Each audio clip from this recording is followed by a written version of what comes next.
Dans cette vidéo, nous allons simuler le fonctionnement d'un chauffe-eau électrique à l'aide d'un conducteur ohmique et nous allons mesurer la puissance et l'énergie consommée par ce conducteur ohmique. Pour cela, nous allons brancher le conducteur ohmique à une alimentation en courant continu. Nous allons insérer un interrupteur en série avec ce conducteur ohmique et nous allons ajouter une DEL pour vérifier le passage du courant dans le circuit. On branche la borne plus du générateur à une des bornes de l'interrupteur qui n'est pas polarisée. On branche ensuite l'interrupteur au conducteur ohmique.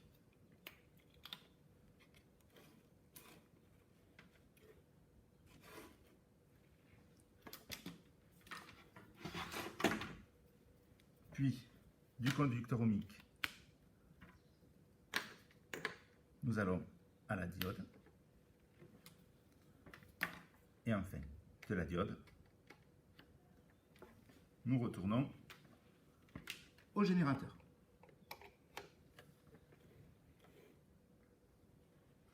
L'interrupteur doit toujours être ouvert avant la mise en tension. On allume l'alimentation et ensuite on ferme l'interrupteur. Donc on constate que le circuit fonctionne bien puisque la DEL est allumée.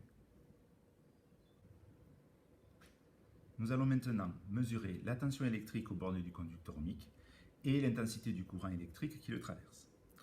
Donc pour faire ces mesures, il va falloir insérer des appareils de mesure et avant de les insérer, il faut ouvrir le circuit électrique de manière à ce que le courant ne passe plus. Pour mesurer la tension électrique, nous allons utiliser un voltmètre puisque la tension s'exprime en volts. Nous allons utiliser pour cela un multimètre, comme ceci, qui possède 4 bornes. Pour l'utiliser en fonction voltmètre, il va falloir utiliser la borne V pour volt et la borne COM qui est toujours utilisée avec cet appareil.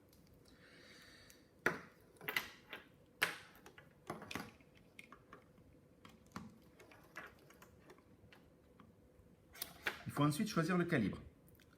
Le calibre doit être adapté à la tension qui est mesurée. Donc là, on a un générateur qui va délivrer du 6 volts continu approximativement. Donc on va choisir le calibre 20 volts continu. Il faut choisir le calibre le plus petit qui soit supérieur à la tension mesurée.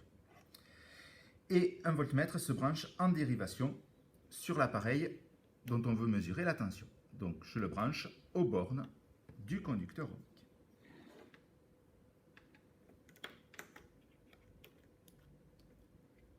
Comme ceci. Je ferme à nouveau le circuit et on constate que le circuit fonctionne et que l'on peut mesurer la tension au bord du conducteur ohmique. Passons maintenant à la mesure de l'intensité du courant qui traverse le conducteur ohmique. L'intensité du courant s'exprime en ampères, donc nous allons utiliser un ampèremètre. Toujours au même effet, nous allons utiliser un multimètre en fonction ampèremètre. J'ouvre le circuit de manière à ce que le courant ne passe plus. Donc pour utiliser un ampèremètre, il faut utiliser la borne COM qui doit toujours être utilisée et la borne 10A pour les forts courants, la borne milliampères pour les faibles courants. Donc là, le générateur délivre un faible courant, nous allons nous brancher sur la borne milliampères. Le calibre à choisir, nous avons le choix entre 2000 mA, 200 mA ou 20 mA. Il faut toujours commencer par le calibre le plus haut et si la lecture peut se faire, descendre les valeurs du calibre. Donc nous commencerons sur le calibre 2000 mA en courant continu. Un ampèremètre se branche en série. Il va donc prendre la place de ce fil. Donc il faut débrancher ce fil et casser le circuit d'une certaine façon. Brancher la borne plus du générateur sur la borne milliampères du multimètre. Ressortir sur la borne COM et brancher, rebrancher sur le conducteur ohmique. Voilà. Je ferme l'interrupteur. On voit bien que la lampe marche, que la diode marche, pardon, que le voltmètre indique bien une tension et que l'ampèremètre marque aussi une tension. Donc là, il indique 17 mA. Donc on a un calibre 200 mA, je peux donc passer à ce calibre-là puisqu'il est supérieur à la valeur lue. Nous lisons ici 17,6 mA. Le prochain calibre est de 20 mA. La valeur est bien inférieure à ce calibre. On peut passer à celle. Et donc là, on a une valeur extrêmement précise de 16,98 mA qui circule dans ce circuit. Donc je vais débrancher tous les appareils de mesure que j'ai insérés depuis là et nous allons retrouver le circuit initial. Pour mesurer la puissance consommée par le conducteur ohmique, nous allons utiliser un wattmètre. Donc un wattmètre est un appareil numérique qui se présente ainsi, qui est assez semblable aux autres multimètres, à ceci près qu'il est un peu particulier, c'est qu'il possède 4 branchements et qu'il faut utiliser les 4. Donc ces 2 branchements correspondent à la lecture de la tension. Donc comme un voltmètre, cette partie-là sera branchée en dérivation sur le composant dont on veut mesurer la puissance. Et ici, ces 2 bornes correspondent à l'intensité, c'est-à-dire qu'ils vont se brancher comme un ampèremètre, c'est-à-dire en série dans le circuit, juste avant, par exemple, le composant à étudier. Donc, je vais réaliser le montage.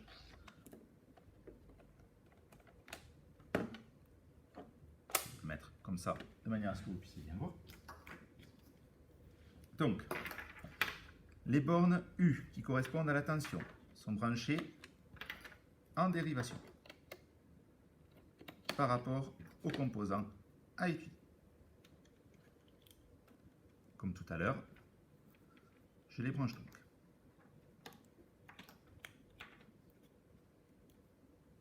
Le circuit est ouvert, donc le courant ne passe pas. Sur les 2 autres bornes, intitulées I, nous allons le brancher en série, c'est-à-dire que nous allons à nouveau casser le circuit, le brancher,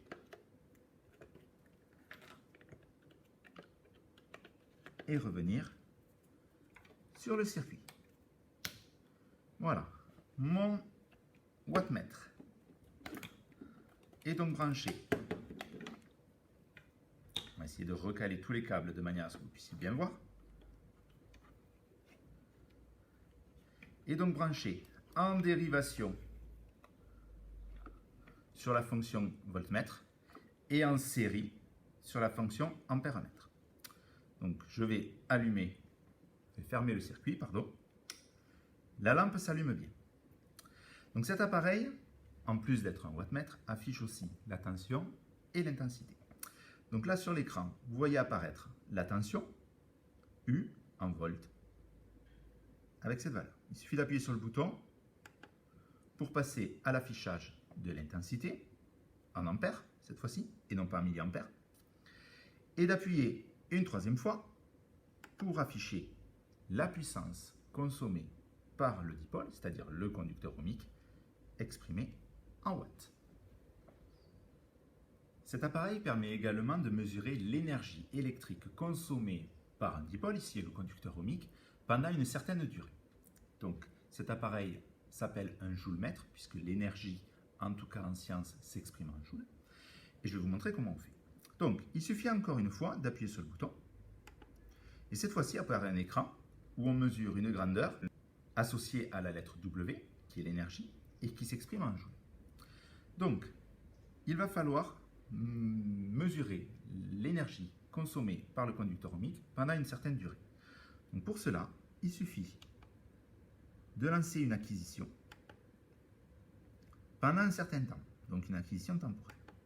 On va lui dire de réaliser une acquisition qui va durer 30 secondes, par exemple.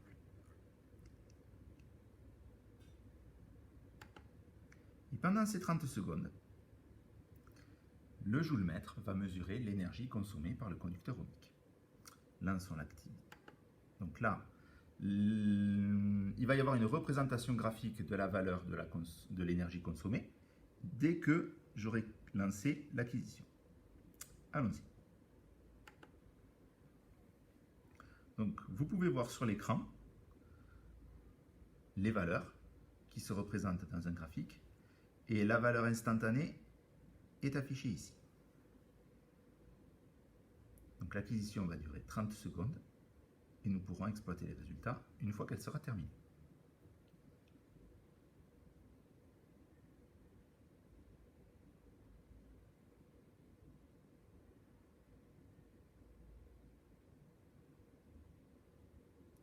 Voilà, les 30 secondes sont terminées. On voit l'évolution de la consommation, de l'énergie consommée par le conducteur ohmique au cours du temps. Et on voit la quantité totale d'énergie consommée par le conducteur ohmique pendant ces 30 secondes. On peut aussi l'afficher ici. Donc le conducteur ohmique a consommé une énergie de 2,14 joules pendant son fonctionnement pendant 30 secondes.